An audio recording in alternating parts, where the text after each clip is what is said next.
Hi, this is Chetan and I am your instructor for this training. I'm passionate about the training and that's where I'm doing the trainings on AWS from past 2 years. I conduct classroom training for IT professionals. Okay, so this is an introductory session for AWS services. Most of the time you will hear a lot of AWS services, S3, EC2, DynamoDB, and for beginners it's really difficult to really map it where they exactly fit. So this course is for you to understand at architecture level where particular AWS service fits, so that when you discuss about someone, you know why they are talking about a particular service. So here what we'll do, we'll take one sample application architecture and then we'll see how the same application can be deployed using various AWS services. So this is not an hands-on exercise or hands-on session, but just an informatory session.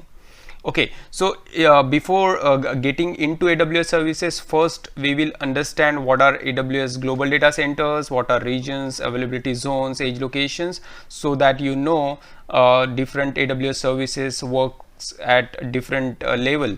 And after that we will also deep dive into regions and availability zones, and then we will see the scope of different AWS services, because some services works globally, some works at region level, some works at AZ level.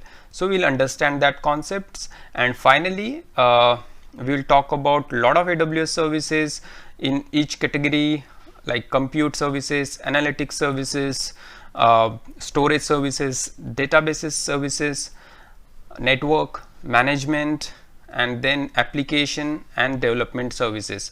So our goal is to understand where these services fits into any standard architecture on AWS.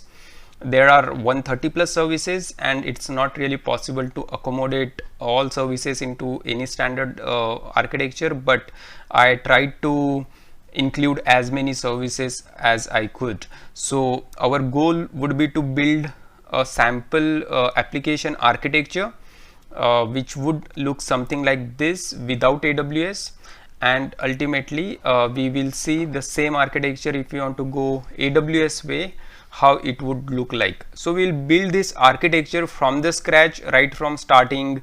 Say we need to have web servers like this, and we will completely build this architecture diagrammatically, of course, and then we will see how AWS services can be used here for solving the same problem.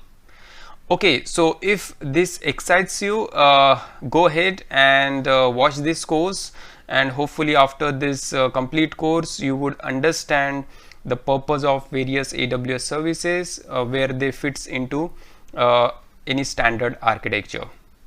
Thanks for watching.